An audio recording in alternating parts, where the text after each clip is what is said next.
Chemistry unit 5 ആണ്. പ്രതല രസതന്ത്രം അല്ലെങ്കിൽ സർഫസ് കെമിസ്ട്രി എന്ന് പറയുന്ന ആ ഒരു ചാപ്റ്ററിന്റെ ഡിസ്കഷനിലേക്കാണ് പോകുന്നത്. ആ ചാപ്റ്റർ ഡിസ്കസ് ചെയ്യാനുള്ള കാരണം എന്താണെന്ന് വെച്ചാൽ നമ്മളുടെ സിലബസിൽ ഇതാണ് നമ്മുടെ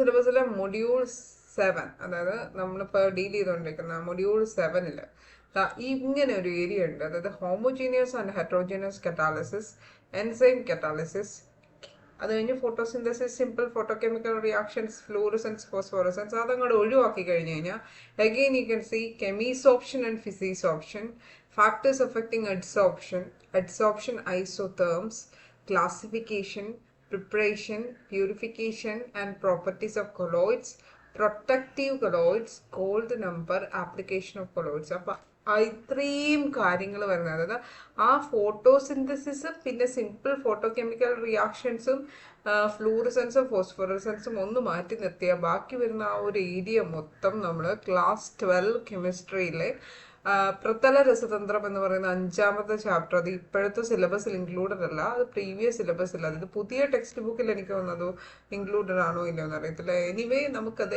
NCERT ടെക്സ്റ്റ് ബുക്ക് നമുക്ക് നെറ്റിൽ ഡൗൺലോഡ് ചെയ്യാൻ കിട്ടും. അപ്പോൾ ആ ഒരു ചാപ്റ്ററാണ് നമ്മൾ ഇവിടെ ഡിസ്കസ് ചെയ്യാൻ പോകുന്നത്. ഓക്കെ, അപ്പോൾ അതിൽ നമ്മൾ ഫസ്റ്റ് സ്റ്റാർട്ട് ചെയ്യുന്നത് ഉൾപ്രേരണം അല്ലെങ്കിൽ കാറ്റാലിസിസ് എന്ന് പറയുന്ന ആ ഒരു ഏരിയയിലാണ് നമ്മൾ സ്റ്റാർട്ട് ചെയ്യാൻ പോകുന്നത്. അപ്പോൾ ആ സ്റ്റാർട്ട് ചെയ്യുന്നതിന് മുമ്പായിട്ടൊരു കാര്യം പറഞ്ഞോട്ടെ. ആദ്യമായിട്ടാണ് നിങ്ങളുടെ ചാനൽ കാണുന്നതെങ്കിൽ you are very welcome to my channel. എൻ്റെ ചാനൽ ഫുള്ളി കെമിസ്ട്രി റിലേറ്റഡ് ആയിട്ടുള്ള വീഡിയോസ് ആയിരിക്കും വരുന്നത്. അതുപോലെ തന്നെ നമ്മളിപ്പോൾ HSA ഫിസിക്കൽ സയൻസിന് വേണ്ടിയിട്ടാണ് ഇപ്പോൾ നമ്മൾ വീഡിയോസൊക്കെ അപ്ലോഡ് ചെയ്തുകൊണ്ടിരിക്കുന്നത്. നിങ്ങൾക്ക് എൻ്റെ ചാനൽ ഇഷ്ടപ്പെട്ടാലൊന്ന് സബ്സ്ക്രൈബ് ചെയ്തേക്കുക. ഈ വീഡിയോ ഇഷ്ടപ്പെട്ടാലൊന്ന് ലൈക്ക് ചെയ്യുക, ഷെയർ ചെയ്യുക കൂട്ടുകാർക്കൊക്കെ കൂടിയിട്ട്. അപ്പോൾ ഓക്കെ, നിങ്ങളുടെ ഓരോ ലൈക്കും വളരെയധികം വിലപ്പെട്ടതാണ്. ഓക്കെ, സോ ലൈക്ക് അടിക്കാൻ മറക്കരുത്, പ്ലീസ് ലൈക്ക് ദ ബട്ടൺ. അപ്പോൾ നമുക്ക് ആദ്യമായിട്ട് ഉൾപ്രേരണം അല്ലെങ്കിൽ കറ്റാലിസിസ് എന്താണെന്ന് നോക്കാം. രാസപ്രവർത്തന നിരക്കിൽ അന്യപദാർത്ഥങ്ങളുടെ സ്വാധീനത്തെക്കുറിച്ച് ആദ്യമായി വ്യവസ്ഥിതമായ പഠനം നടത്തിയത് 1835 ബെർസേലിയസ് ആണ്. അത്തരം പദാർത്ഥങ്ങൾക്ക് ഉൾപ്രേരകം എന്ന പേര് അദ്ദേഹം നിർദ്ദേശിച്ചു. അപ്പോൾ രാസപ്രവർത്തന നിരക്കിൽ, അപ്പോൾ നമ്മൾ ഓൾറെഡി ആ ഒരു ഏരിയ കംപ്ലീറ്റ് ചെയ്തതാണ്. രാസപ്രവർത്തന നിരക്ക്, അതായത് റേറ്റ് ഓഫ് റിയാക്ഷൻ എന്ന് പറയുന്ന അവിടെ നമ്മൾ കെമിക്കൽ റിയാക്ഷന്റെ റേറ്റ്. അപ്പോൾ ഒരു കെമിക്കൽ റിയാക്ഷന്റെ റേറ്റ് അന്യ പദാർത്ഥങ്ങളുടെ സ്വാധീനത്തെ കുറിച്ച്, എന്ന് വെച്ചാൽ ആ ഒരു ഇപ്പോൾ A+B = പ്രോഡക്റ്റ് എന്ന് പറയുവാണ്. ഇപ്പൊ A+B = പ്രോഡക്റ്റ് എന്ന് പറയുന്ന ഒരു കെമിക്കൽ റിയാക്ഷൻ എടുത്താൽ ഈ A+B = പ്രോഡക്റ്റില് ഈ 3 ആൾക്കാരല്ലാതെ വേറെ ഏതെങ്കിലും ഒരു എക്സ്റ്റേണൽ ഫാക്ടർ, അന്യ പദാർത്ഥങ്ങൾ, അവരുടെ സ്വാധീനം, ഇൻഫ്ലുവൻസിനെ കുറിച്ചിട്ട് ആദ്യമായി പഠനം നടത്തിയത് 1835 അദ്ദേഹത്തിന്റെ പേരാണ് ബെർസേലിയസ്.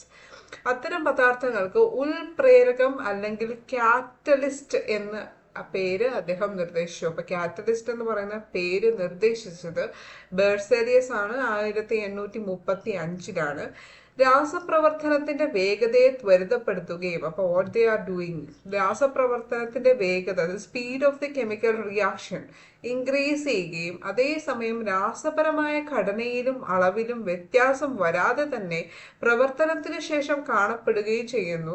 ഇത്തരം പദാർത്ഥങ്ങളെ അദ്ദേഹം ഉൾപ്രേരകങ്ങൾ എന്ന് വിളിക്കുന്നു. ഈ പ്രതിഭാസത്തെ ഉൾപ്രേരണം അല്ലെങ്കിൽ കറ്റാലിസിസ് എന്ന് അറിയപ്പെടുന്നു. കറ്റാലിസിസ്, അപ്പൊ ഇവിടെ കറ്റാലിസ്റ്റിന്റെ ഒരു പ്രത്യേകത എന്താണെന്ന് വെച്ച് കഴിഞ്ഞാൽ ഇവര് സ്പീഡ് ഓഫ് ദ റിയാക്ഷൻ, ഈ റിയാക്ഷനെ ത്വരിതപ്പെടുത്തുകയും അതേസമയം രാസപരമായ ഘടനയിലും അളവിലും അതുപോലെ മെഷർമെന്റിലും, അല്ലെങ്കിൽ നമ്മളിപ്പോൾ എടുത്തേക്കുന്ന എമൗണ്ടിലൊന്നും ചേഞ്ച് വരത്തില്ല. അതുപോലെ തന്നെ അദ്ദേഹത്തിന്റെ രൂപത്തിലും, ഈ പറയുന്ന കാറ്റലിസ്റ്റിന്റെ രൂപത്തിലും ചേഞ്ച് ഒന്നും വരത്തില്ല. രാസപ്രവർത്തനത്തിന് ശേഷം അത് അതേപോലെ തന്നെ കാണപ്പെടുന്നു. അപ്പൊ അങ്ങനെയുള്ള ഗ്രൂപ്പിനെയാണ് ഉൾപ്രേരണം അല്ലെങ്കിൽ കാറ്റലിസ്റ്റ് എന്ന് വിളിക്കുക. ആൻഡ് ഈ ഒരു പ്രോസസ്സിന് പറയുന്നവരാണ് കറ്റാലിസിസ് എന്ന് പറയുന്നത്. ക്ലിയർ അല്ലേ? ഒരു എക്സാമ്പിൾ നോക്കാം. പൊട്ടാസ്യം ക്ലോറൈറ്റിനെ ശക്തമായി ചൂടാക്കുമ്പോൾ അത് വിഘടിച്ച് ഡയോക്സിജൻ തരുന്നു. ഈ പ്രവർത്തനം നടക്കുന്നത് 653 to 873 കെൽവിനിലാണ്. നോക്കിക്കേ, പൊട്ടാസ്യം ക്ലോറൈറ്റ് KClO3 അത് നമുക്ക് 2KClO3 ബാലൻസ് ചെയ്യാൻ വേണ്ടിയിട്ട് എഴുതിയിരിക്കുന്നത്. അപ്പോൾ KClO3 potassium chlorate 653 kelvin to 873 കെൽവിനിലാണ് ശരിക്കും ഡിസോസിയേഷൻ നടന്നിട്ട് വിഘടനം നടന്നിട്ട് KCl പൊട്ടാസ്യം ക്ലോറൈഡും ഓക്സിജനും ഉണ്ടാവുന്നത്. പക്ഷേ ഇവിടെ നമ്മൾ ഒരു എക്സ്റ്റേണൽ സബ്സ്റ്റൻസ് ആഡ് ചെയ്യുവാണ്. ഒരു ഇൻഫ്ലുവൻസർ ആരാണ്? മാംഗനീസ് ഓക്സൈഡ് എന്ന് പറയുന്ന ഒരു ഇൻഫ്ലുവൻസർ അല്ലെങ്കിൽ ഒരു കാറ്റലിസ്റ്റ് ആഡ് ചെയ്യുവാണ്. ഉൽപ്രേരണം ആഡ് ചെയ്യുമ്പോഴേക്കും താരതമ്യേന താഴ്ന്ന താപനിലയിൽ, അതായത് ഇവിടെ 653 തൊട്ട് 873 വരെ വേണ്ട സ്ഥാനത്ത് 473 തൊട്ട് 633 കെൽവിനിൽ ഡിസോസിയേഷൻ നടക്കുന്നു. മാത്രമല്ല പ്രവർത്തനം സ്പീഡപ്പ് ആവുകയും ചെയ്യും, ത്വരിതപ്പെടുത്തുകയും ചെയ്യുന്നു. അപ്പോൾ അതൊരു എക്സാമ്പിൾ ആണ്. ഇവിടുത്തെ കാറ്റലിസ്റ്റ് ആരാ അല്ലെങ്കിൽ ഉൽപ്രേരണം ആരാ? MnO2 എന്നാണ് ഇവിടുത്തെ ഉൽപ്രേരണം. പൊട്ടാസ്യം ക്ലോറേറ്റ് നമ്മുടെ SCERT അല്ലെങ്കിൽ NCERT ടെക്സ്റ്റ് ബുക്കിൽ തന്നിരിക്കുന്ന സെയിം ഇക്വേഷൻ ആണ്. Potassium chloride, dissociation of potassium chloride to potassium chlorate to potassium chloride and oxygen in presence of MnO2 at 473 to 633 kelvin. ഇനി നമുക്ക് ഉൽപ്രേരകത്തിന്റെ സ്വാധീനം അല്ലെങ്കിൽ ദ എഫക്ട് ഓഫ് കാറ്റലിസ്റ്റ് എന്ന് നോക്കാം. സ്വയം സ്ഥിരമായ രാസമാറ്റത്തിന് വിധേയമാകാതെ ഒരു രാസപ്രവർത്തനത്തിന്റെ നിരക്ക് വ്യത്യാസപ്പെടുത്തുവാൻ കഴിവുള്ള പദാർത്ഥമാണ് ഉൽപ്രേരകം. അപ്പൊ നമുക്കത് it will not undergo chemical reaction. സ്വയം സ്ഥിരമായ കെമിക്കൽ റിയാക്ഷന് വിധേയമാകത്തില്ല. ഒരു രാസപ്രവർത്തനത്തിന്റെ നിരക്ക് വ്യത്യാസപ്പെടുത്തുവാൻ കഴിവുള്ള പദാർത്ഥമാണ് ഉൽപ്രേരകം. ഉദാഹരണമായി ഈ സെയിം ഇക്വേഷൻ 2KClO3 MnO2ന്റെ പ്രസൻസിൽ 2KCl+3O2 ആയിട്ട് മാറുന്നു. ഇവിടെ MnO2 ഉൽപ്രേരകമായിട്ടാണ് ഉപയോഗിക്കുന്നത്. അങ്ങനെ ആ ഒരു കെമിക്കൽ റിയാക്ഷന്റെ നിരക്കിനെ ഗണ്യമായി വർദ്ധിപ്പിക്കുകയാണ് ഉണ്ടായിരിക്കുന്നത്.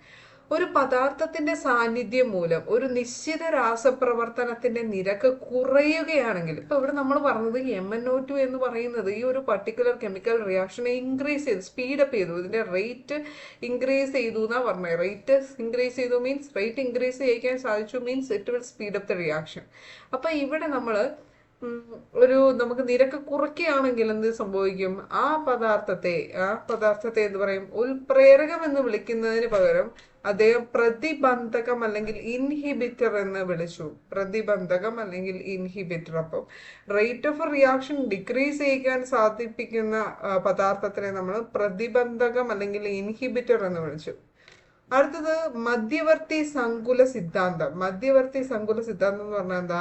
ആക്ടിവേറ്റഡ് കോംപ്ലക്സ് തിയറി അല്ലെങ്കിൽ ഇന്റർമീഡിയറ്റ് കോംപ്ലക്സ് തിയറി. മധ്യവർത്തി സങ്കുല സിദ്ധാന്തം ഉപയോഗിച്ച് ഉൽപ്രേരകത്തിന്റെ പ്രവർത്തനത്തെ വിവരിക്കാവുന്നതാണ്. ഈ സിദ്ധാന്ത പ്രകാരം അപ്പൊ നമ്മൾ മധ്യവർത്തി സങ്കുല സിദ്ധാന്തം നമ്മൾ ഓൾറെഡി ഇതിന്റെ പ്രീവിയസ് വീഡിയോയിൽ ചെയ്തിട്ടുള്ളതാണ്. അവിടെ നമ്മൾ ഒരു ഗ്രാഫ് ഒക്കെ പ്ലോട്ട് ചെയ്തിരുന്നു. ആ ഗ്രാഫ് എന്ന് പറയുന്നത് ആക്ടിവേഷൻ എനർജീനെ കുറിച്ച് അല്ലെങ്കിൽ ഉത്തേജന ഊർജത്തിനെ കുറിച്ചൊക്കെ ഡിസ്കസ് ചെയ്തിരിക്കുന്ന ഒരു വീഡിയോ ആയിരുന്നു. അപ്പോൾ അവിടെ മധ്യവർത്തി സങ്കുല സിദ്ധാന്തം അല്ലെങ്കിൽ ഇന്റർമീഡിയറ്റ് കോംപ്ലക്സ് തിയറി അല്ലെങ്കിൽ ആക്ടിവേറ്റഡ് കോംപ്ലക്സ് തിയറി നമ്മൾ അവിടെ ഡിസ്കസ് ചെയ്തിട്ടുണ്ടായിരുന്നു. അവിടെ നമ്മൾ ഉൽപ്രേരകത്തിന്റെ എഫക്ട് ഓഫ് കാറ്റലിസ്റ്റ് നമ്മൾ പഠിച്ചിരുന്നു. അത് തന്നെയാണ് ഇവിടെ. നോക്കൂ ഈ ഗ്രാഫിൽ നമ്മൾ ഫസ്റ്റ് ഗ്രാഫ് കാണിച്ചിരിക്കുന്നത് ശരിക്കും ഒരു റിയാക്ടന്റ് അതിന്റെ പ്രോഡക്റ്റ് ആയിട്ട് മാറുന്ന ഒരു ഗ്രാഫാണിത്. ആക്ച്വലി അത് പ്രോഡക്റ്റ് ആയിട്ട് മാറാൻ വേണ്ടിയിട്ട് ഇങ്ങനെയാണ് ശരിക്കും ഒരു കെമിക്കൽ റിയാക്ഷൻ നടക്കുന്നത്. ഇതാണ് നമ്മുടെ റിയാക്ടന്റിന്റെ പൊസിഷൻ, ഇതാണ് പ്രോഗ്രസ് ഓഫ് റിയാക്ഷൻ എന്നത്. രാസപ്രവർത്തന പുരോഗതിയാണ് ഈ X ആക്സിസ് കാണിച്ചേക്കുന്നത്, പൊട്ടൻഷ്യൽ എനർജിയാണ് Y ആക്സിസ് കാണിച്ചേക്കുന്നത്. അപ്പോൾ അവിടെ പതുക്കെ എന്താവും, ഇതിങ്ങനെ പോയിട്ട് മേളിലേക്ക് ഇങ്ങനെ പോയിട്ട് ഇങ്ങനെ വരും. ഇതിന്റെ ഡീറ്റെയിൽഡ് വീഡിയോ നമ്മൾ ഇതിന്റെ പ്രീവിയസ് വീഡിയോ ചെയ്തിട്ടുണ്ട്. ഞാനിവിടെ ഐ ബട്ടണിൽ കൊടുത്തേക്കും കേട്ടോ. അപ്പൊ നമ്മളിത് കാറ്റലിസ്റ്റ് ആഡ് ചെയ്ത് കഴിയുമ്പോൾ എന്ത് സംഭവിക്കും? അതാണ്ട് ഈ ആക്ടിവേഷൻ എനർജി കുറഞ്ഞ് ഇങ്ങോട്ട് വരും. അപ്പൊ ആക്ടിവേഷൻ എനർജി കുറയുക മീൻസ് ഇവിടെ സ്പീഡ് കുറച്ചുകൂടി കൂടും. അതാണ് ഈ പറഞ്ഞേക്കുന്നത്. ഓക്കെ, ഇതാണ് ഉത്തേജനോർജത്തിന്റെ ഉൽപ്രേരകത്തിന്റെ പ്രഭാവം. അപ്പൊ ഇവിടെ അഭികാരകങ്ങളുമായുള്ള അസ്ഥിരമായ ബന്ധനത്തിലൂടെ ഒരു മധ്യവർത്തി സങ്കുലം ഉണ്ടാക്കിക്കൊണ്ട് ഉൽപ്രേരകം രാസപ്രവർത്തനത്തിൽ പങ്കെടുക്കുന്നു. അപ്പൊ how this catalyst will participate in the chemical reaction എന്നാണ് ഇവിടെ പറഞ്ഞേക്കുന്നത്. അസ്ഥിരമായ ബന്ധനത്തിലൂടെ. അപ്പോൾ ഇവിടെ ശരിക്കും പറഞ്ഞാൽ ഒരു കെമിക്കൽ റിയാക്ഷൻ നടക്കുമ്പോൾ അവിടെ ബോണ്ട് ബ്രേക്കിംഗ് നടക്കുന്നുണ്ട്, അതുപോലെ തന്നെ ബോണ്ട് ഫോർമേഷനും നടക്കുന്നുണ്ട്. അപ്പം നമ്മളിവിടെ ഈ നമ്മുടെ കാറ്റലിസ്റ്റ് ആഡ് ചെയ്ത് കഴിയുമ്പോൾ എന്തായിരിക്കും സംഭവിക്കുന്നത്? ബോണ്ട് ബ്രേക്കിംഗ് നടക്കുന്നുണ്ട്, ബോണ്ട് ഫോർമേഷനും നടക്കുന്നുണ്ട്. അപ്പോൾ കാറ്റലിസ്റ്റ് ആഡ് ചെയ്ത് കഴിയുമ്പോഴേക്കും ഇവിടെ നമുക്കൊരു മധ്യവർത്തി സങ്കുലം ഉണ്ടാക്കുന്നുണ്ട്. മധ്യവർത്തി സങ്കുലം ഉണ്ടാക്കിക്കൊണ്ട് ഉൽപ്രേരകം രാസപ്രവർത്തനത്തിൽ പങ്കെടുക്കുന്നു. ഇതിന് ക്ഷണികമായ നിലനിൽപ്പാണുള്ളത്. അതായത് ഇതൊരു സ്റ്റേബിൾ ആയിട്ടുള്ള ഒരു സ്റ്റേറ്റ് അല്ല. ഈ ആക്ടിവേറ്റഡ് കോംപ്ലക്സ് എന്ന് പറയുന്നത്, അല്ലെങ്കിൽ മധ്യവർത്തി സങ്കുലം എന്ന് പറയുന്നത് ഒരു സ്റ്റേബിൾ സ്റ്റേറ്റ് അല്ല. അതുകൊണ്ട് ഇത് പെട്ടെന്ന് തന്നെ വിഘടിച്ച് ഉൽപ്പന്നവും ഉൽപ്രേരകവുമായിട്ട് മാറുന്നു. ഇതാണ് ആക്ച്വലി എഫക്ട് ഓഫ് കാറ്റലിസ്റ്റ് എന്ന് പറയുന്നത്. അഭികാരകങ്ങൾക്കും ഉൽപ്പന്നങ്ങൾക്കും ഇടയിലുള്ള ഉത്തേജനോർജം കുറച്ചുകൊണ്ട് വ്യത്യസ്തമായ രാസപ്രവർത്തന പാത അല്ലെങ്കിൽ രാസപ്രവർത്തന ക്രിയാവിധി ഉൽപ്രേരകം പ്രദാനം ചെയ്യുന്നത് മൂലം സ്ഥിതികോർജ പ്രതിബന്ധം കുറയുന്നു. കണ്ടോ, സ്ഥിതികോർജം, ആക്ച്വൽ സ്ഥിതികോർജം എന്ന് പറയുന്നത് എവിടെയായിരുന്നത്? ഈ മുകളിലത്തതാണ് ആക്ച്വൽ സ്ഥിതികോർജം. ഈ മുകളിലത്തെ ആക്ച്വൽ സ്ഥിതികോർജം കാറ്റലിസ്റ്റ് വന്നപ്പോൾ എന്തായി? ഇതാ കുറച്ചുകൂടെ താന്നു. അപ്പൊ സ്ഥിതികോർജ പ്രതിബന്ധം കുറച്ചുകൊണ്ട് റിയാക്ഷൻസ് നടത്തുന്നത് കൊണ്ട് അതിന്റെ റേറ്റ് ഓഫ് ദ റിയാക്ഷൻ കൂട്ടുന്നു. അറീനിയസ് സമവാക്യം അനുസരിച്ച് ഉത്തേജനോർജത്തിന്റെ മൂലം കുറയുന്ന അനുസരിച്ച്, അതായത് ന്റെ വാല്യൂ കുറയുന്നതനുസരിച്ച് രാസപ്രവർത്തനത്തിന്റെ നിരക്ക് കൂടുന്നു. സോ റേറ്റ് കുറയുമ്പോൾ റേറ്റ് കൂടും. ഏത് ഇക്വേഷൻ ആയിരുന്നു ഓൾറെഡി നമ്മൾ ഡിസ്കസ് ചെയ്തത്? K is equal to AE⁻ ഇതാണ് അറീനിയസ് ഇക്വേഷൻ. അഭികാരകങ്ങളുടെ അളവ് എത്ര കൂടുതലാണെങ്കിലും കുറച്ച് ഉൽപ്രേരകം ഉപയോഗിച്ചാൽ മതി. അപ്പൊ എന്തുമാത്രം ഉണ്ട് ഇത് പ്രോഡക്റ്റ്, നമുക്ക് റിയാക്ടന്റ് എന്തുമാത്രം ഉണ്ടെങ്കിലും ഉൽപ്രേരകം എന്ന് പറയുന്നതിന്റെ എമൗണ്ട് കുറച്ച് മതി. ഉൽപ്രേരകം ഒരിക്കലും ഒരു രാസപ്രവർത്തനത്തിന്റെ ഗിബ്സ് ഊർജം മാറ്റുന്നില്ല. അപ്പൊ ഗിബ്സ് ഊർജം ഉൽപ്രേരകം ഒരിക്കലും മാറ്റുന്നില്ല. ഇതൊക്കെ സ്റ്റേറ്റ്മെന്റ് ക്വസ്റ്റ്യൻസ് വരാവുന്നതാണ്, നോക്കിക്കോണം. സ്വാഭാവിക രാസപ്രവർത്തനങ്ങളെ ഇവ ഉൽപ്രേരണം ചെയ്യുന്നുണ്ടെങ്കിലും, ദാറ്റ് ഈസ് സ്വാഭാവിക രാസപ്രവർത്തനങ്ങൾ എന്ന് പറഞ്ഞാൽ എന്താ? Spontaneous reaction. അപ്പൊ അല്ലെങ്കിൽ നാച്ചുറൽ റിയാക്ഷൻസ്. അപ്പൊ സ്വാഭാവിക രാസപ്രവർത്തനങ്ങളെ ഉൽപ്രേരണം ചെയ്യുന്നുണ്ടെങ്കിലും അസ്വാഭാവിക രാസപ്രവർത്തനങ്ങളെ ഇവ ഉൽപ്രേരണം ചെയ്യുന്നില്ല. ഒരു ഉഭയദിശ രാസപ്രവർത്തനത്തിന്റെ സന്തുലന സ്ഥിരാങ്കത്തിന് മാറ്റം വരുത്താതെ വേഗത്തിൽ സന്തുലനാവസ്ഥ കൈവരിക്കാൻ ഉൽപ്രേരകം സഹായിക്കുന്നു. അപ്പൊ നോക്കിക്കേ, നമ്മൾ ഉഭയദിശ രാസപ്രവർത്തനം, അത് നമ്മൾ കെമിക്കൽ ഇക്വിലിബ്രിയം എന്ന് പറയുന്ന ആ ഒരു വീഡിയോയിൽ ചെയ്തിട്ടുണ്ട്. ഒരു ഉഭയദിശ രാസപ്രവർത്തനത്തിന്റെ സന്തുലന സ്ഥിരാങ്കത്തിന് മാറ്റം വരുത്താതെയാണ് നമ്മുടെ കാറ്റലിസ്റ്റ് അവിടെ rate of the reaction speed up ചെയ്യുന്നത്. അതായത് ഉൽപ്രേരകം പുരോപ്രവർത്തനത്തിനെയും പശ്ചാത് പ്രവർത്തനത്തിനെയും, അതായത് ഫോർവേഡ് റിയാക്ഷനെയും ബാക്ക്വേർഡ് റിയാക്ഷനെയും ഒരേ നിരക്കിൽ ഉൽപ്രേരണം ചെയ്യുന്നതിനാൽ സന്തുലനാവസ്ഥയ്ക്ക് മാറ്റമില്ലാതെ തന്നെ വളരെ വേഗം ആ അവസ്ഥയിലേക്ക് എത്തിച്ചേരുന്നു. അപ്പൊ ഇതാണ് എഫക്ട് ഓഫ് കാറ്റലിസ്റ്റ് എന്ന് പറയുന്നത്. ക്ലിയർ അല്ലേ? അപ്പൊ ഇവിടെ കുറെ അധികം സെന്റൻസുകളുണ്ട്. ആ സെന്റൻസുകളൊക്കെ ഒന്ന് നോക്കി വെച്ചേക്കണേ. പ്രവർത്തകങ്ങൾ എന്താണ്? വിഷങ്ങളെന്ന്. പ്രവർത്തകങ്ങൾ എന്ന് പറഞ്ഞു കഴിഞ്ഞാൽ ഒരു റിയാക്ഷനെ പ്രൊമോട്ട് ചെയ്യുന്ന കാറ്റലിസ്റ്റിനെ പറയുന്ന പേരാണ്, ഉൽപ്രേരകത്തിനെ പറയുന്ന പേരാണ് പ്രവർത്തകങ്ങൾ അല്ലെങ്കിൽ പ്രൊമോട്ടേഴ്സ് എന്ന് പറയുന്നത്. അതേസമയം വിഷങ്ങൾ അല്ലെങ്കിൽ പോയിസൺ എന്ന് പറയുന്നത് നമ്മളത് തന്നെ നമ്മളുടെ റിയാക്ഷനെ റിട്ടാർഡ് ചെയ്യിക്കാൻ വേണ്ടിയിട്ട്, അതായത് ആ ഒരു റിയാക്ഷന്റെ റേറ്റ് കുറയ്ക്കാൻ വേണ്ടിയിട്ട് ഉപയോഗിക്കുന്നതിനെയാണ് നമ്മൾ പോയിസൺസ് എന്ന് പറയുന്നത്. അപ്പോൾ ഇവിടെ നോക്കിക്കേ, പോയിസൺസ് മീൻസ് നമ്മൾക്ക് കിട്ടേണ്ടതിന്റെ നേരെ എക്സാക്ട് ഓപ്പോസിറ്റ് സാധിക്കുന്നതാണ് പോയിസൺസ് എന്ന് വിളിക്കുന്ന വിഷങ്ങൾ. നോക്കിക്കേ, പ്രവർത്തകങ്ങൾ ഉൽപ്രേരകങ്ങളുടെ ക്രിയാശീലത വർദ്ധിപ്പിക്കുന്ന പദാർത്ഥങ്ങളാണ്. എന്നാൽ ഉൽപ്രേരക വിഷങ്ങൾ ഉൽപ്രേരകങ്ങളുടെ ക്രിയാശീലത കുറയ്ക്കുന്നു. അപ്പൊ ക്രിയാശീലത കുറയ്ക്കുന്ന ഉൽപ്രേരകങ്ങളുടെ ക്രിയാശീലത കുറയ്ക്കുന്നതിനെ പറയുന്ന പേരാണ് ഉൽപ്രേരക വിഷങ്ങൾ. ഉൽപ്രേരകങ്ങളുടെ ക്രിയാശീലത വർദ്ധിപ്പിക്കുന്ന പദാർത്ഥങ്ങളാണ് ഈ പറയുന്ന പ്രവർത്തകങ്ങൾ എന്ന് പറയുന്നത്. അപ്പൊ ഉൽപ്രേരകങ്ങളെ തന്നെ, ഉൽപ്രേരകങ്ങളുടെ ഉപയോഗത്തിനെ വർദ്ധിപ്പിക്കുന്നവരാണെങ്കിൽ അവ പ്രൊമോട്ടേഴ്സ് എന്നും, ഉൽപ്രേരകങ്ങളുടെ ക്രിയാശീലത കുറയ്ക്കുന്ന സബ്സ്റ്റൻസിനെ നമ്മൾ പോയിസൺസ് അല്ലെങ്കിൽ ഉൽപ്രേരക വിഷങ്ങൾ എന്ന് പറയുന്നു. ഉദാഹരണത്തിന് അമോണിയയുടെ നിർമ്മാണത്തിന് ഹേബർ പ്രക്രിയയിൽ, അപ്പൊ ഇവിടെ വേറൊരു ചോദ്യം കൂടെ വരുന്നുണ്ട്. ഹേബർ പ്രക്രിയ is completely related to the production of ammonia. അമോണിയയുടെ നിർമ്മാണത്തിന് ഹേബർ പ്രക്രിയയിൽ ഉൽപ്രേരകമായി ഉപയോഗിക്കുന്നത് ഏതാണ്? അയൺ ആണ്. അല്ലെങ്കിൽ കാറ്റലിസ്റ്റ് എന്താണ്? അയൺ ആണ്. ഇവിടുത്തെ പ്രവർത്തകം എന്താണെന്നറിയാവോ? മോളിബ്ഡിനമാണ്. പ്രവർത്തനം എന്ന് പറഞ്ഞാൽ എന്താ? പ്രവർത്തകം എന്ന് പറഞ്ഞാൽ എന്താ? അത് ഈ അയൺ ആണ് ഓൾറെഡി കാറ്റലിസ്റ്റ്. അപ്പൊ ഈ കാറ്റലിസ്റ്റിന്റെ ക്രിയാശീലത വർദ്ധിപ്പിക്കാൻ വേണ്ടി നമ്മൾ കൊടുക്കുന്ന ഒരു എക്സ്റ്റേണൽ ഫാക്ടറാണ്, അല്ലെങ്കിൽ ഒരു എക്സ്റ്റേണൽ സബ്സ്റ്റൻസ് ആണ് ഇവിടെ മോളിബ്ഡിനം. ആ എക്സ്റ്റേണൽ സബ്സ്റ്റൻസ് ഇവിടെ എന്താ ചെയ്യുന്നത്? ഉൽപ്രേരകങ്ങളുടെ ക്രിയാശീലത വർദ്ധിപ്പിക്കുകയാണ് ചെയ്യുന്നത്. സോ ദാറ്റ് ഈസ് പ്രവർത്തകം എന്ന് പറയുന്നത്. ഇനി നമ്മൾ ക്ലിയർ അല്ലേ? ഇപ്പൊ എന്താണ് പ്രവർത്തകങ്ങൾ എന്ന് പറഞ്ഞു കഴിഞ്ഞാൽ പ്രൊമോട്ടേഴ്സ് ആണ്. അതായത് കാറ്റലിസ്റ്റിന്റെ എഫക്റ്റിനെ കുറച്ചും കൂടി ഇംപ്രൂവ് ചെയ്യിക്കാൻ വേണ്ടിയിട്ട് നമ്മൾ ആഡ് ചെയ്യുന്ന സബ്സ്റ്റൻസിനെയാണ് പ്രൊമോട്ടേഴ്സ് എന്ന് പറയുന്നത്. ഇനി കാറ്റലിസ്റ്റിന്റെ എഫക്റ്റിനെ കുറയ്ക്കാൻ വേണ്ടിയിട്ടാണെങ്കിൽ നമ്മളതിനെ പോയിസൺസ് എന്ന് വിളിക്കും, കാറ്റാലിറ്റിക് പോയിസൺസ് എന്ന് വിളിക്കും. ഓക്കെ, ഇനി നമ്മൾ പഠിക്കാൻ പോകുന്നത് കറ്റാലിസിന്റെ ഡിഫറെന്റ് ക്ലാസിഫിക്കേഷൻ ആണ്. കറ്റാലിസിസ് രണ്ട് ടൈപ്പ് ഉണ്ട്, ഹോമോജീനിയസ് കറ്റാലിസിസും അതുപോലെ തന്നെ ഹെട്രോജീനിയസ് കറ്റാലിസിസും. അതിന്റെ മലയാളം ടേംസ് നോക്കുവാണെങ്കിൽ ഏകാത്മക ഉൽപ്രേരണം എന്നാണ് ഹോമോജീനിയസ് കറ്റാലിസിന് പറയുന്ന പേര്. എന്താ പേര്? ഏകാത്മക ഉൽപ്രേരണം എന്നാണ് ഹോമോജീനിയസ് കറ്റാലിസിസ്. ഇവിടെ നമുക്ക് നോക്കാം. അഭികാരകങ്ങളും ഉൽപ്രേരകവും ഒരേ പ്രാവസ്ഥയിലാണെങ്കിൽ, അതായത് ദ്രാവകം അഥവാ വാതകം, അത്തരം പ്രക്രിയയെ ഏകാത്മക ഉൽപ്രേരണം എന്ന് പറയുന്നു. ഫോർ എക്സാമ്പിൾ ഇവിടെ നോക്കിക്കേ, ലെഡ് ചേംബർ പ്രോസസ് അല്ലെങ്കിൽ ലെഡ് ചേംബർ പ്രക്രിയ ഉണ്ട്. അവിടെ ഉൽപ്രേരകമായ നൈട്രജൻ ഓക്സൈഡുകളുടെ സാന്നിധ്യത്തിൽ ഡൈഓക്സിജൻ ഉപയോഗിച്ച് സൾഫർ ഡയോക്സൈഡിനെ സൾഫർ ട്രയോക്സൈഡ് ആക്കി ഓക്സീകരിക്കുകയാണ് ഇവിടെ ചെയ്യുന്നത്. അതായത് നോക്കിക്കേ, SO2 ഉണ്ട്, സൾഫർ ഡയോക്സൈഡിനെ ഓക്സിജനുമായിട്ട് ചേർത്തിട്ട് സൾഫർ ട്രയോക്സൈഡ് ആക്കുവാണ്. ഇവിടുത്തെ ഉൽപ്രേരകം അല്ലെങ്കിൽ കാറ്റലിസ്റ്റ് എന്താ? നൈട്രജൻ ഓക്സൈഡ് ആണ്, നൈട്രജൻ ഓക്സൈഡ്. ഈ കെമിക്കൽ റിയാക്ഷൻസ് ഒന്നും കൊണ്ടൊന്നും ഇതാക്കരുത് കേട്ടോ, ബോറടിക്കരുത്. സൾഫർ ഡയോക്സൈഡിനെ നമ്മൾ സൾഫർ ട്രയോക്സൈഡ് ആക്കാൻ പോവാണ്. സൾഫർ ഡയോക്സൈഡിനെ സൾഫർ ട്രയോക്സൈഡ് ആക്കാൻ വേണ്ടിയിട്ട് ഓക്സിജൻ ആഡ് ചെയ്യണം അല്ലെങ്കിൽ ഓക്സിഡേഷൻ നടത്തണം. അവിടെ നമ്മൾ കാറ്റലിസ്റ്റ് ആയിട്ട് യൂസ് ചെയ്യുന്നത് നൈട്രജൻ ഓക്സൈഡ് ആണ്. അപ്പൊ ഇവിടെ ഈ റിയാക്ടന്റും, അതായത് അഭികാരകങ്ങളും അതുപോലെ തന്നെ നമ്മുടെ കാറ്റലിസ്റ്റും സെയിം ഫേസിലാണെങ്കിൽ, അതായത് ഒരേ പറഞ്ഞ ടേം എന്താണ്, ഒരേ പ്രാവസ്ഥയിലാണെങ്കിൽ നമുക്ക് പറയാം ദിസ് ഈസ് ഏകാത്മക ഉൽപ്രേരണം. അതായത് അഭികാരങ്ങളായ സൾഫർ ഡയോക്സൈഡ്, ഓക്സിജൻ, ഉൽപ്രേരകമായ നൈട്രിക് ഓക്സൈഡ് ഇവയെല്ലാം തന്നെ ഒരേ പ്രാവസ്ഥയിലാണ്, അതായത് ഗ്യാസ് ആണെങ്കിൽ ലിക്വിഡ് ആയിരിക്കണം. ഓക്കെ, അതായത് ലെഡ് ചേംബർ പ്രക്രിയ. അപ്പൊ ലെഡ് ചേംബർ പ്രക്രിയ എന്ന് പറയുമ്പോൾ വേഗം കയറി ലെഡിന്റെ പ്രൊഡക്ഷൻ ആണെന്ന് വിചാരിക്കരുത്.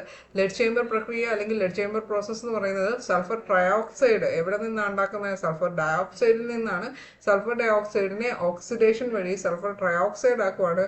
ആ ഒരു റിയാക്ഷൻ സ്പീഡപ്പ് ചെയ്യാൻ വേണ്ടിയിട്ട് നമ്മൾ ഉപയോഗിക്കുന്ന ഉൽപ്രേരണമാണ് നൈട്രജൻ ഓക്സൈഡ് അല്ലെങ്കിൽ നൈട്രിക് ഓക്സൈഡ് എന്ന് പറയുന്നത്. അപ്പൊ അവിടെ ഈ പറയുന്ന അഭികാരകങ്ങൾ, അതായത് സൾഫർ ഡയോക്സൈഡും ഓക്സിജനും അതുപോലെ തന്നെ നൈട്രജൻ ഓക്സൈഡും അല്ലെങ്കിൽ നൈട്രിക് ഓക്സൈഡും ഏത് സ്റ്റേറ്റിലാണ്? ഗ്യാഷ്യസ് സ്റ്റേറ്റിലാണ്. സോ നമുക്കിതിനെ പറയാം ഏകാത്മക ഉൽപ്രേരണം എന്ന് പറയാം. ഇനി രണ്ടാമതാണ് ഭിന്നാത്മക ഉൽപ്രേരണം എന്നൊക്കെ ഞാൻ പറയാം. അതിന് മുമ്പായിട്ട് നമുക്കൊരു ഇതും കൂടി നോക്കണം.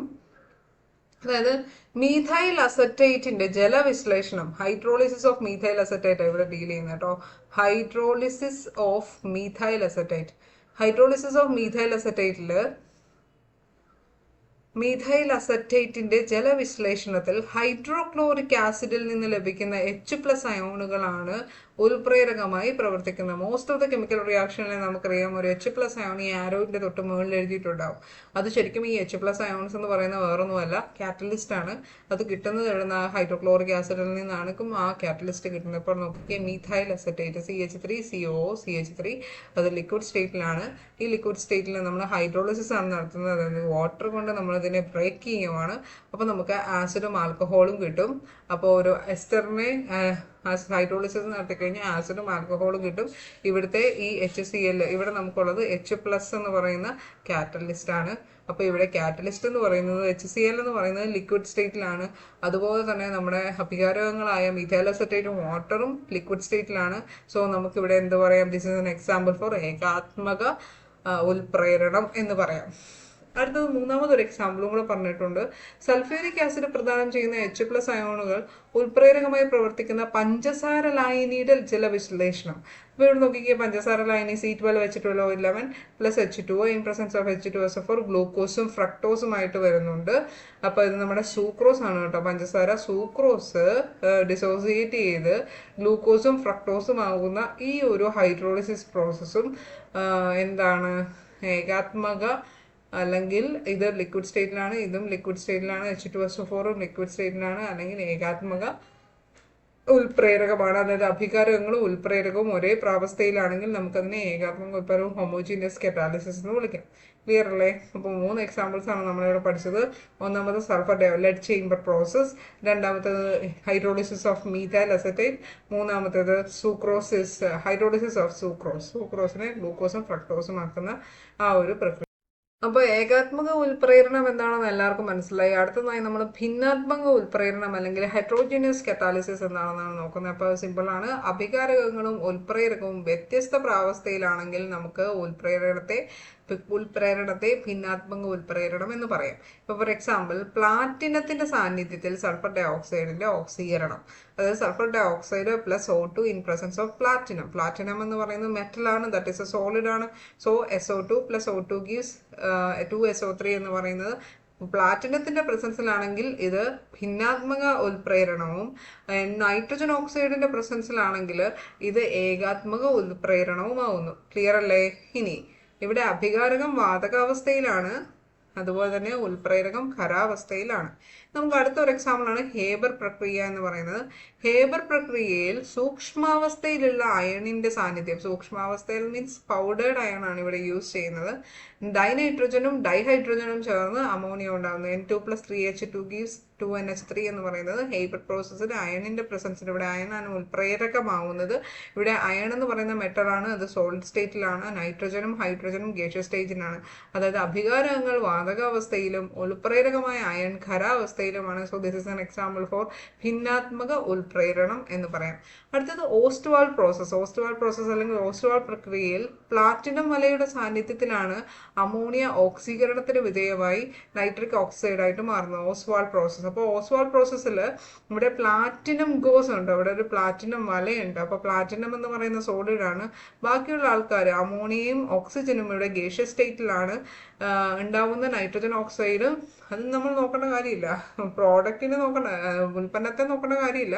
അഭികാരകവും ഉൽപ്രേരകവും ഏതവസ്ഥയിലാണെന്ന് നോക്കുക. ഇവിടെ അഭികാരകം ഗേഷ്യസ് സ്റ്റേറ്റിലാണ്, പ്ലാറ്റിനം സോളിഡ് സ്റ്റേറ്റിലാണ്. ഇതും ഭിന്നാത്മക ഉൽപ്രേരണത്തിന് എക്സാമ്പിൾ ആണ്. അപ്പോൾ ഓസ്വാൾ പ്രക്രിയ ഭിന്നാത്മക ഉൽപ്രേരണമാണ്. ലെഡ് ചേംബർ പ്രോസസ്സ്, അത് ലെഡ് ചേംബർ പ്രോസസ്സ് എന്ന് പറയുന്നത് ഏകാത്മക പ്രക്രിയയാണ്. ഹേബർ പ്രക്രിയ എന്ന് പറയുന്നത് ഭിന്നാത്മക പ്രക്രിയയാണ്.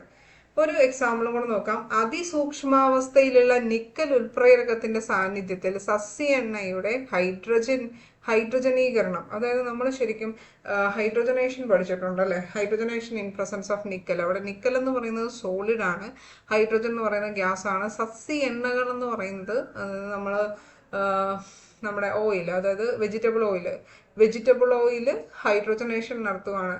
അപ്പോൾ എന്ത് സംഭവിക്കും? നമുക്ക് നെയ്യ് കിട്ടും. ആ അതിസൂക്ഷ്മാവസ്ഥയിലുള്ള നിൽക്കൽ ഉൽപ്രേരകത്തിന്റെ സാന്നിധ്യത്തിൽ സസ്യ എണ്ണയുടെ ഹൈഡ്രജനീകരണം എന്ന് പറയുന്നതും ഒരു ഭിന്നാത്മക ഉൽപ്രേരണത്തിന് ഉദാഹരണമാണ്. ഓക്കെ, അപ്പൊ ഇവിടെ അഭികാരകങ്ങളിലൊന്ന് ദ്രാവകാവസ്ഥയിലും മറ്റേത് വാതകാവസ്ഥയിലുമായിരിക്കുമ്പോൾ ഉൽപ്രേരകം ഖരാവസ്ഥയിലാണ്. മൊത്തത്തിൽ ഡിഫറെന്റ് ആണ്. സോ ഇതും എന്തിന് എക്സാമ്പിൾ ആണ്? ഈ പറയുന്ന ഭിന്നാത്മക ഉൽപ്രേരണത്തിന്റെ എക്സാമ്പിൾ ആണ്. ഒരു കാര്യം കൂടെ നമുക്ക് ഈ വീഡിയോയിൽ ഡിസ്കസ് ചെയ്യാം, അതായത് അഡ്സോർപ്ഷൻ തിയറി ഓഫ് ഹെറ്ററോജനസ് കാറ്റലിസിസ്, അതായത് ഭിന്നാത്മക ഉൽപ്രേരണത്തിന്റെ അതിശോഷണ സിദ്ധാന്തം. അതോടെ കഴിഞ്ഞ് നമുക്ക് ഈ ഒരു വീഡിയോ വൈൻഡപ്പ് ചെയ്യാം. ഓക്കെ, അപ്പോൾ അതുകൂടെ കഴിഞ്ഞ് കഴിയുമ്പോഴേക്കും വീഡിയോ ഭയങ്കര ലെങ്തി ആയി പോകും. സോ ഇവിടെ നമുക്ക് ശരിക്കും എന്താണെന്ന് വെച്ച് കഴിഞ്ഞാൽ ഭിന്നാത്മക ഉൽപ്രേരണത്തിന്റെ അതിശോഷണ സിദ്ധാന്തം, അതിശോഷണം എന്ന് പറഞ്ഞാൽ അഡ്സോർപ്ഷൻ ആണ്. അപ്പോൾ നമുക്കറിയാം ഇവിടെ ഭിന്നാത്മക ഉൽപ്രേരണത്തിൽ മെയിനായിട്ട് നമ്മൾ കണ്ട ഹേബർ പ്രോസസ് ആണെങ്കിലും ഹൈഡ്രോജനേഷൻ ആണെങ്കിലും അതുപോലെ തന്നെ ഓസ്വാൾ പ്രോസസ് ആണെങ്കിലും എല്ലാം ഇവിടെ പ്ലാറ്റിനം അല്ലെങ്കിൽ നിക്കൽ അല്ലെങ്കിൽ നമ്മുടെ അയൺ എന്ന് പറയുന്നത് ഇവയെല്ലാം സോളിഡ് സ്റ്റേറ്റിലായിരുന്നു അല്ലെ, ഖരാവസ്ഥയിലായിരുന്നു ഈ പറയുന്ന കാറ്റലിസ്റ്റ് എല്ലാം തന്നെ. അപ്പൊ ഇവിടെ എങ്ങനെയാണ് നമ്മുടെ അഡ്സോർപ്ഷൻ തിയറി അല്ലെങ്കിൽ അഡ്സോർപ്ഷൻ എന്ന് പറഞ്ഞാൽ എന്താ സംഭവം? ആ അഡ്സോർപ്ഷൻ എന്ന് പറയുന്ന അതിശോഷണ സിദ്ധാന്തം എങ്ങനെയാണ് നിലവിൽ വരുന്നത് നമുക്ക്. അപ്പൊ ഈ അതിശോഷണ സിദ്ധാന്തം എന്ന് പറയുന്നത് ഭിന്നാത്മക ഉൽപ്രേരണത്തിന്റെ ക്രിയാവിധി വിവരിക്കുന്നു. അതിശോഷണ സിദ്ധാന്തം എന്നറിയപ്പെടുന്ന പഴയ സിദ്ധാന്ത പ്രകാരം വാതകം അല്ലെങ്കിൽ ലായനിയിലുള്ള അഭികാരകം ഖരാവസ്ഥയിലുള്ള ഉൽപ്രേരകത്തിന്റെ പ്രതലത്തിൽ അതിശോഷണം ചെയ്യപ്പെടുന്നു. അപ്പൊ നമ്മുടെ ഉൽപ്രേരകം ഖരാവസ്ഥയിലാണെങ്കിൽ ഖരാവസ്ഥയിലുള്ള ഉൽപ്രേരകത്തിന്റെ സർഫസിൽ അഡ്സോർപ്ഷൻ നടക്കുന്നു. അഡ്സോർപ്ഷൻ മീൻസ് സർഫസിൽ മാത്രം പറ്റിപ്പടിച്ചിരിക്കുന്ന അവസ്ഥ. അതിശോഷണം ചെയ്യപ്പെടുന്നു. ആരൊക്കെ? നമ്മുടെ ഈ അഭികാരകങ്ങള്, വാതക രൂപത്തിലുള്ള അഭികാരങ്ങൾ അല്ലെങ്കിൽ ലായനി രൂപത്തിലുള്ള അഭികാരങ്ങൾ. ഇങ്ങനെ പ്രതലത്തിൽ അഭികാരകങ്ങളുടെ ഗാഢത വർദ്ധിക്കും. അതായത് നമ്മുടെ പ്ലാറ്റിനം സർഫസ് അല്ലെങ്കിൽ നിക്കൽ സർഫസ് അല്ലെങ്കിൽ അയൺ സർഫസിൽ അഭികാരകങ്ങളുടെ ഗാഢത വർദ്ധിക്കുന്നതിനാൽ രാസപ്രവർത്തനത്തിന്റെ റേറ്റ് കൂടുന്നു. അപ്പോൾ അങ്ങനെയാണ് ഈ പറയുന്ന അതിശോഷണ സിദ്ധാന്തം എങ്ങനെയാണ് ഭിന്നാത്മക ഉൽപ്രേരണത്തിൽ വരുന്നത്. ഇനി പഴയ അതിശോഷണ സിദ്ധാന്തവും മധ്യവർത്തി സംയുക്ത രൂപീകരണ സിദ്ധാന്തവും ചേർന്നാണ് ആധുനിക അതിശോഷണ സിദ്ധാന്തം നിലവിൽ വരുന്നത്. അപ്പോൾ ആധുനിക അതിശോഷണ സിദ്ധാന്തം അല്ലെങ്കിൽ അഡ്സോപ്ഷൻ തിയറി എന്ന് പറയുന്നതിനകത്ത് അതിശോഷണ സിദ്ധാന്തവും അതുപോലെ തന്നെ നമ്മുടെ ആക്ടിവേറ്റഡ് കോംപ്ലക്സ് തിയറിയും ഒക്കെ വരുന്നുണ്ട്. ഇവിടെ ഉൽപ്രേരകത്തിന്റെ പ്രവർത്തനം നടക്കുന്നത് എന്തിന്റെ പ്രവർത്തനമാണ്? നമ്മുടെ ആ ഒരു സോളിഡ് സ്റ്റേറ്റിന് ഖരാവസ്ഥയിലുള്ള ഉൽപ്രേരകത്തിന്റെ പ്രതലത്തിലാണ് ഈ പറയുന്ന പ്രവർത്തനം അഡ്സോപ്ഷൻ എന്ന് പറയുന്ന ആ ഒരു അതിശോഷണം നടക്കുന്നത്. സിദ്ധാന്തത്തിന്റെ ക്രിയാവിധിയിൽ 5 ഘട്ടങ്ങൾ ഉൾക്കൊണ്ടിരിക്കുന്നു. അപ്പൊ ഇതിനകത്ത് ശരിക്കും 5 സ്റ്റെപ്സ് ആണുള്ളത് ഈ പറയുന്ന അഡ്സോപ്ഷൻ തിയറിക്കകത്ത്. ഒന്നാമത്തെ സ്റ്റെപ്പ് എന്ന് പറയുന്നത് അഭികാരകങ്ങൾ ഉൽപ്രേരകത്തിന്റെ പ്രതലത്തിലേക്ക് വ്യാപനം ചെയ്യുന്നു. അതായത് നമ്മൾക്കിപ്പോൾ A+B എന്ന് പറയുന്ന 2 അധികാരകങ്ങൾ ഉണ്ടെങ്കിൽ ഈ അധികാരകങ്ങൾ നമ്മൾ പറയുന്ന മെറ്റൽ സർഫസിലേക്ക് അഡ്സോർബ് ചെയ്യപ്പെടുന്നു. അതാണ് ദ വെരി ഫസ്റ്റ് സ്റ്റെപ്പ് എന്ന് പറയുന്നത്. രണ്ടാമത്തെ സ്റ്റെപ്പിൽ ഉൽപ്രേരകത്തിന്റെ ഉപരിതലത്തിൽ അഭികാരക തന്മാത്രകളുടെ അതിശോഷണം നടക്കുന്നു. അപ്പൊ ഇവിടെ ആദ്യം പ്രതലത്തിലേക്ക് വ്യാപനം നടക്കുന്നു, അതിനുശേഷം അഡ്സോർപ്ഷൻ അല്ലെങ്കിൽ അതിശോഷണം നടക്കുന്നു. അതിനുശേഷം മൂന്നാമത്തെ സ്റ്റെപ്പ് നോക്കിക്കേ, ഉൽപ്രേരകത്തിന്റെ പ്രതലത്തിൽ നടക്കുന്ന രാസപ്രവർത്തനത്തിൽ മധ്യവർത്തികൾ രൂപീകരിക്കപ്പെടുന്നു. അതായത് ആക്ടിവേറ്റഡ് കോംപ്ലക്സ് ഫോം ചെയ്യുന്നു. ഇത് കണ്ടോ, സ്വതന്ത്ര സംയോജകതയിലുള്ള ഉൽപ്രേരകത്തിന്റെ പ്രതലമാണ് ഈ കാണിച്ചിരിക്കുന്നത്. അതിലേക്ക് അഭികാരക തന്മാത്രകൾ വന്നു, എയും ബിയും, എന്നിട്ട് അവിടെ അഡ്സോപ്ഷൻ നടക്കുകയാണ്. അപ്പൊ അഡ്സോപ്ഷൻ നടന്നപ്പോൾ നമ്മുടെ സ്വതന്ത്രാവസ്ഥയിലുള്ള ഉൽപ്രേരകത്തിന്റെ സൈഡിലേക്ക് എയും ബിയും അറ്റാച്ച് ചെയ്യപ്പെടുന്നു, വിച്ച് മീൻസ് അഡ്സോർബ് ചെയ്യപ്പെടുന്നു. അതായത് അഭികാരക തന്മാത്രകളുടെ അതിശോഷണം. എന്നിട്ട് ഈ അതിശോഷണം നടന്നു കഴിഞ്ഞിട്ട് ഇവിടെ ഒരു മധ്യവർത്തി ഫോം ചെയ്യുകയാണ്. അതായത് എയും ബിയും തമ്മിൽ ഒരു ബോണ്ട് ഫോം ചെയ്തു. കണ്ടോ, വെറുതെ എയും ബിയും ഇവിടേക്ക് അറ്റാച്ച് ചെയ്യുമായിരുന്നു, അത് കഴിഞ്ഞ് എയും ബിയും തമ്മിൽ ബോണ്ട് ഫോം ചെയ്തു. അതിനുശേഷം എന്ത് ചെയ്തു? ഉൽപ്പന്നങ്ങളുടെ വിശോഷണം, അതായത് ഡിസോസിയേഷൻ നടന്നു. എന്നിട്ട് എന്ത് സംഭവിച്ചു? മധ്യവർത്തി ഫോം ചെയ്യുന്നതിന് ശേഷം ഉൽപ്പന്നമായിട്ടും ഉൽപ്രേരകവുമായിട്ടും തിരിച്ചു വരികയാണ്. ഇതാണ് അഭികാരക തന്മാത്രകളുടെ അതിശോഷണം, മധ്യവർത്തിയുടെ രൂപീകരണം, ഉൽപ്പന്നങ്ങളുടെ വിശോഷണം എന്ന് പറയുന്ന ആ 3 സ്റ്റെപ്സുകൾ നമ്മൾ ഒരുമിച്ച് ഇവിടെ കാണിക്കുകയാണ്. ആദ്യം ഉൽപ്രേരകത്തിലേക്ക് നമ്മൾ പറയുന്ന അഭികാരങ്ങൾ വിന്യസിക്കുന്നു, അതിനുശേഷം അവിടെ അതിശോഷണം സംഭവിക്കുന്നു. അതിശോഷണം സംഭവിച്ചതിന് ശേഷം എന്താ സംഭവിക്കുന്നു? മധ്യവർത്തി രൂപീകരിക്കപ്പെടുന്നു. അതിശോഷണം സംഭവിച്ചതിന് ശേഷം മധ്യവർത്തി രൂപീകരിക്കുന്നു. മധ്യവർത്തി രൂപീകരണത്തിന് ശേഷം ഉൽപ്പന്നങ്ങൾ വിശോഷണം ചെയ്യപ്പെടുന്നു. അങ്ങനെ ഉൽപ്പന്നമാകുന്നു. ക്ലിയർ അല്ല? അപ്പൊ ഉൽപ്പന്നങ്ങൾ വിശോഷണം സംഭവിച്ചു. അപ്പൊ അങ്ങനെ 3 സ്റ്റെപ്പുകൾ കഴിഞ്ഞു. ഇനി 4ാമത്തെ സ്റ്റെപ്പിൽ എന്താ ചെയ്യുന്നത്? ഉൽപ്രേരകത്തിന്റെ ഉപരിതലത്തിൽ നിന്ന് ഉൽപ്പന്നങ്ങളുടെ വിശോഷണം നടക്കുന്നു എന്ന് നമ്മൾ പറഞ്ഞു. അതിനാൽ തുടർ പ്രവർത്തനത്തിനായി ഉൽപ്രേരകത്തിന്റെ ഉപരിതലം സ്വതന്ത്രമാവുന്നു. 5ാമത് എന്ത് സംഭവിക്കും? ഉൽപ്രേരകത്തിന്റെ ഉപരിതലത്തിൽ നിന്ന് ഉൽപ്പന്നങ്ങൾ പുറത്തേക്ക് വ്യാപനം ചെയ്യപ്പെടുന്നു, അല്ലെങ്കിൽ ഡിഫ്യൂഷൻ നടക്കുന്നു. ഇതാണ് 5 സ്റ്റെപ്പ് എന്ന് പറയുന്നത്. ആദ്യം ഉൽപ്രേരകത്തിലേക്ക് അഭികാരകങ്ങൾ വ്യാപനം ചെയ്യുന്നു, അതിനുശേഷം അതിശോഷണം സംഭവിക്കുന്നു, അതിനുശേഷം മധ്യവർത്തി ഫോം ചെയ്യുന്നു, അതിനുശേഷം വിശോഷണം നടന്നതിന് ശേഷം ഉൽപ്രേരകത്തിന്റെ ഉപരിതലത്തിൽ നിന്ന് ഉൽപ്പന്നങ്ങൾ പുറത്തേക്ക് വ്യാപനം ചെയ്യപ്പെടുന്നു. അങ്ങനെ വീണ്ടും ഉൽപ്രേരകം തുടർ പ്രവർത്തനത്തിനായി ഉപരിതലം സ്വതന്ത്രമാകുന്നു. അപ്പോൾ ഉൽപ്രേരകത്തിന്റെ അന്തർഭാഗത്തെ അപേക്ഷിച്ച് ഉപരിതലത്തിൽ ആകർഷണത്തിലുള്ള രാസബലങ്ങൾ പ്രദാനം ചെയ്യുന്ന സ്വതന്ത്ര സംയോജകതകളുണ്ട്. ഒരു വാതകം ഉൽപ്രേരകത്തിന്റെ പ്രതലവുമായി സമ്പർക്കത്തിൽ വരുമ്പോൾ അവ താൽക്കാലികമായി ശക്തി കുറഞ്ഞ രാസപ്രതലവുമായി ബന്ധനത്തിൽ ഏർപ്പെടുന്നു. ഇങ്ങനെ വ്യത്യസ്ത തന്മാത്രകൾ അടുത്തടുത്തായി അതിശോഷണം ചെയ്യപ്പെടുമ്പോൾ അവ തമ്മിൽ പ്രവർത്തിച്ച് പുതിയ തന്മാത്രകളായി മാറാവുന്നതാണ്. ഇങ്ങനെ ഉണ്ടാകുന്ന തന്മാത്രകൾ ഉൽപ്രേരകത്തിന്റെ ഉപരിതലം വിട്ടുപോവുകയും പുതിയ അഭികാരക തന്മാത്രകൾക്കായി പ്രതലം സ്വതന്ത്രമാക്കപ്പെടുകയും ചെയ്യുന്നു. അതാണ് ഇപ്പൊ നമ്മൾ കണ്ടതിന്റെ കൺക്ലൂഷൻ എന്ന് പറയുന്നത്. രാസപ്രവർത്തനങ്ങൾ പൂർണ്ണമാകുമ്പോൾ ഉൽപ്രേരകം അളവിലും ഘടനയിലും മാറ്റം വരാതെ എങ്ങനെ അവശേഷിക്കുന്നുവെന്നും ചെറിയ അളവിൽ പോലും അവ എത്രമാത്രം ഫലപ്രദമാണെന്നും ഈ സിദ്ധാന്തം വിശദീകരിക്കുന്നു. എന്നാൽ പ്രവർത്തകങ്ങൾ, രാസപ്രവർത്തനത്തെ തടസ്സപ്പെടുത്തുന്ന ഉൽപ്രേരക വിഷങ്ങൾ എന്നിവയുടെ പ്രവർത്തനങ്ങളെക്കുറിച്ച് ഈ സിദ്ധാന്തം വിശദീകരിക്കുന്നില്ല. അപ്പൊ ഇതൊക്കെയാണ് നമ്മുടെ homogeneous catalysis and heterogeneous catalysis, അതായത് ഭിന്നാത്മക ഉൽപ്രേരണം അതുപോലെ തന്നെ ഏകാത്മക ഉൽപ്രേരണവും ഒക്കെ കുറിച്ച് പറയുന്നത്. ഇനി ഇവിടുത്തെ ഖര ഉൽപ്രേരകങ്ങളുണ്ടല്ലോ, നമ്മളിപ്പോൾ പറഞ്ഞ പ്ലാറ്റിനം, അയൺ അതുപോലെ നിക്കൽ, അവരുടെ പ്രധാനപ്പെട്ട സവിശേഷതകളിൽ ഒന്നാണ് ക്രിയാശീലത അല്ലെങ്കിൽ ആക്ടിവിറ്റി എന്ന് പറയുന്നത്. ഒരളവ് വരെ ഉൽപ്രേരകങ്ങളുടെ ക്രിയാശീലത രാസ അതിശോഷണ ശക്തിയെ ആശ്രയിച്ചിരിക്കുന്നു. രാസ അതിശോഷണ ശക്തി മീൻസ് ആ ഒരു അഡ്സോർബിങ് കപ്പാസിറ്റിനെ ആശ്രയിച്ചിരിക്കുന്നു. ക്രിയാത്മകമാണെങ്കിൽ, ആക്റ്റീവ് ആണെങ്കിൽ, ഈ പറയുന്ന പ്ലാറ്റിനം അല്ലെങ്കിൽ നിക്കൽ അല്ലെങ്കിൽ എന്ന് പറയുന്ന നമ്മുടെ അത് ഉൾപ്രേരകം ആക്റ്റീവ് ആണെങ്കിൽ അഭികാരകങ്ങൾ ആവശ്യം ശക്തിയാൽ ഉൾപ്രേരക പ്രതലത്തിൽ അഡ്സോർബ് ചെയ്യപ്പെടുകയും, എന്നാൽ അഭികാരക തന്മാത്രകൾ ചലന സ്വാതന്ത്ര്യം നഷ്ടപ്പെടുന്ന തരത്തിലോ മറ്റു തന്മാത്രകൾക്ക് ഉപരിതലത്തിൽ ഇടം ലഭിക്കാത്ത തരത്തിലോ ഉള്ള കൂടിയ ബലത്തിൽ അഭികാരകങ്ങൾ ഉൾപ്രേരകത്തിന്റെ പ്രതലത്തിലേക്ക് അതിശോഷണം ചെയ്യപ്പെടരുത്. ഹൈഡ്രജനീകരണത്തിൽ ആവർത്തന പട്ടികയിലെ ഗ്രൂപ്പ് 5 മുതൽ ഗ്രൂപ്പ് 11 വരെയുള്ള ലോഹങ്ങളുടെ ഉൽപ്രേരണ ക്രിയാശീലത വർദ്ധിക്കുന്നതായി കാണപ്പെടുന്നു. ഇതിൽ 7 മുതൽ 9 വരെയുള്ള ഗ്രൂപ്പുകളിൽ മൂലകങ്ങൾ ഉയർന്ന ഉൽപ്രേരണ ക്രിയാശീലത കാണിക്കുന്നു. അപ്പൊ 7 മുതൽ 9 വരെയുള്ള ഗ്രൂപ്പുകളിലെ മൂലകങ്ങൾ ഉൽപ്രേരണ ക്രിയാശീലത കാണിക്കുന്നു. അതായത് നമ്മുടെ platinum, nickel, gold, nickel, palladium, പ്ലാറ്റിനത്തിന് നമ്മൾ Ni, Pd, Pt തുടങ്ങിയ ആൾക്കാർ, ഇവിടെ നിക്കൽ എന്ന് പറയുന്നത് 8ാമത്തെ ഗ്രൂപ്പാണെന്ന് തോന്നുന്നു. അപ്പോൾ 7 മുതൽ 9 വരെയുള്ള ഗ്രൂപ്പുകളിലെ മൂലകങ്ങൾ ഉയർന്ന ഉൽപ്രേരണ ക്രിയാശീലത കാണിക്കുന്നു. ഇനി വേറൊരു ഫാക്ടറാണ് സെലക്ടിവിറ്റി അല്ലെങ്കിൽ വരണാത്മകത എന്ന് പറയുന്നത്.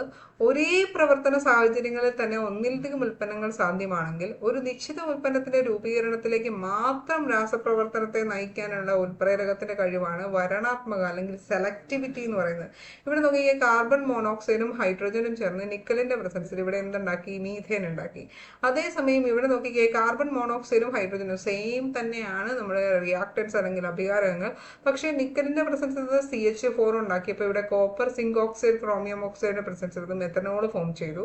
അതുപോലെ തന്നെ കോപ്പറിന്റെ മാത്രം പ്രസൻസിൽ അത് അസറ്റാൽഡിഹൈഡ് ഫോം ചെയ്തു. അപ്പൊ ഇതാണ് ഇവിടെ സെലക്ടിവിറ്റി എന്ന് പറയുന്നത്. ഒരേ പ്രവർത്തന സാഹചര്യങ്ങളിൽ തന്നെ ഒന്നിലധികം ഉൽപ്പന്നങ്ങൾ സാധ്യമാണെങ്കിൽ ഒരു നിശ്ചിത ഉൽപ്പന്നത്തിന്റെ രൂപീകരണത്തിലേക്ക് മാത്രം രാസപ്രവർത്തനത്തെ നയിക്കാനുള്ള ഉൽപ്രേരകത്തിന്റെ കഴിവാണ് വരണാത്മകത എന്ന് പറയുന്നത്. ഓക്കെ അല്ലേ?